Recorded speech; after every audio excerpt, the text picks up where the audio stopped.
By the way guys, itong pag-apply ng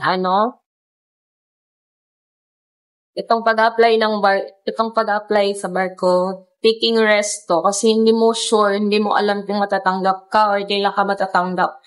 Kasi nagte-training ka, marami ka ng gastos tapos hindi mo alam matatanggap ka ba o hindi. So yun nga, magte-take rest ka talaga, gagastos ka na hindi mo alam kung babalik sa'yo yung pera o hindi. So, ako nagte-take rest ako. Sabi ko, okay lang hindi ako magtanggap. Basta nag-try ako sa best ko. Yun yung yung iniisip ko natin palagi.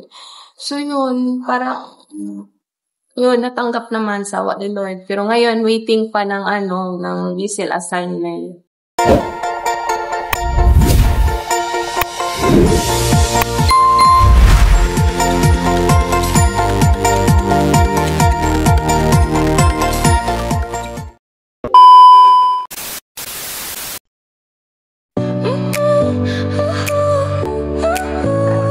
Welcome back to our new episode to our channel. Iba talaga yung Bisaya for today's video, guys, gusto ko lang sagutin yung tanong sa isa kong friend. So, hindi kasi ako naka-reply sa kanya. So, matagal na rin akong nagsabi na gawan ko ng video para din daw may idea yung iba. So, eto na. So, medyo busy kasi ang live, kaya ganito, medyo delay yung upload natin, no? Pero okay lang. At ito yung gusto kong sabihin kung ano ang ginawa ko before ako nag-apply at nakapasok or natanggap ako ulit.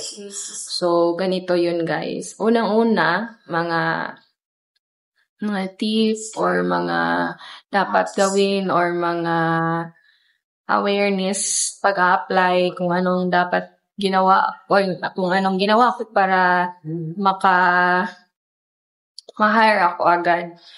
So yan, unang-una, syempre, before ka mag-apply, so titingnan mo muna kung kung fit ba yun sa sarili mo yung ina-applyan mo. Halimbawa, mag-apply ka ng waiter sa barko or waitress. So, hotel department yun ang tawag doon. So, F&B department, no?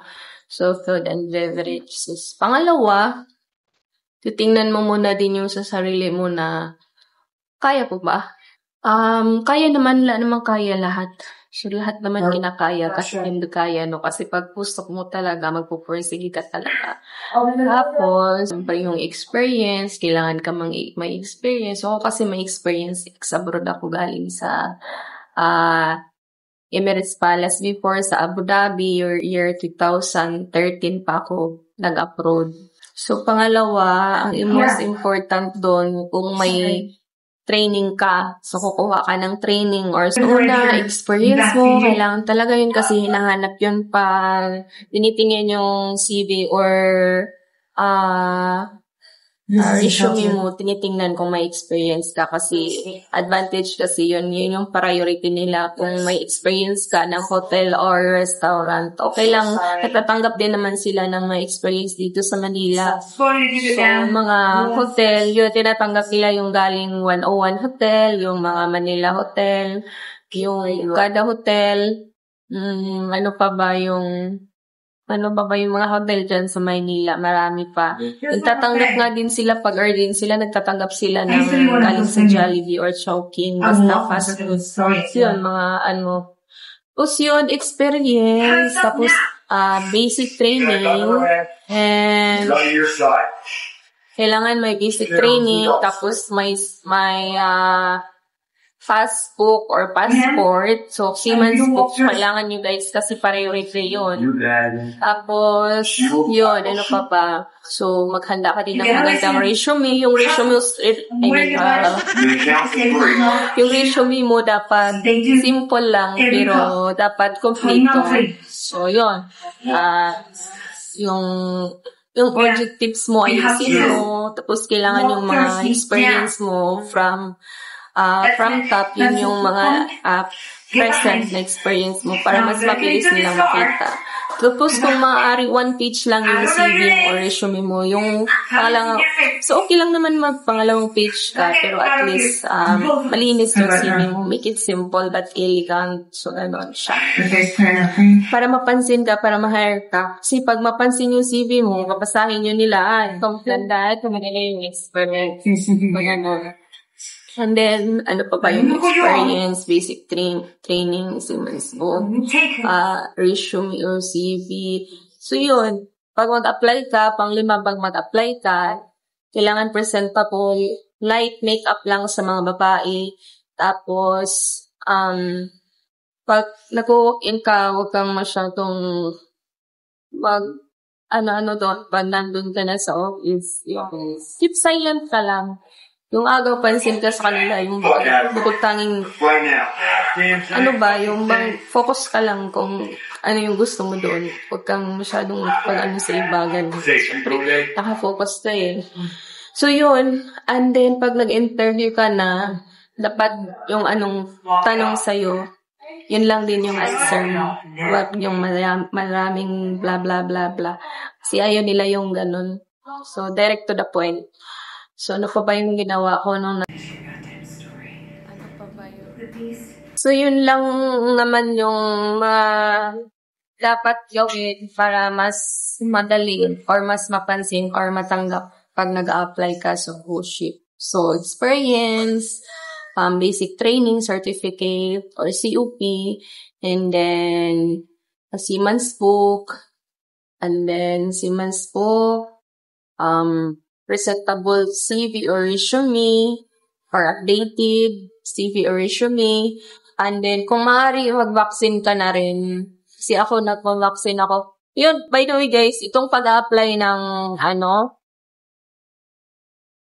itong pag-apply sa bar ko, taking rest to. Kasi hindi mo sure, hindi mo alam kung matatanggap ka or kailan ka matatanggap. Kasi, nagte-training ka, marami ka ng gastos, tapos hindi mo alam matatanggap ka ba o hindi. So, yun nga, magte-take rest ka talaga, gagastos ka na hindi mo alam kung babalik sa'yo yung pera o hindi. So, ako nagte-take rest ako, sabi ko, okay lang hindi ako magtanggap. Basta nag-try ako sa best ko. Yun yung, yung iniisip ko dati palagi. So, yun, yun, natanggap naman sa what the Lord. Pero ngayon, waiting pa ng ng visa assignment. So, hopefully, magkakaroon na ng visa assignment. So, yun lang, ma'am. Nagpe-pray naman tayo palagi, no? Kung will talaga ni Lord, will talaga yan. So, yun, kasi nakaka-boring na din mag-antay. So, ako naman nagbe-business naman din ako dito while waiting. So, ganun lang. Para, think positive lang. Tsaka pray. Trust the process. Tapos, yun ang mga tip na so, sa susunod na video, so gagawan ko na naman yung video guys, yung mga training na dapat kunin before mag-apply or magkano yung nagastos ko. Kasi medyo maraming nagme-message sa akin. So, wala pa akong nagawa na video. So, ito muna.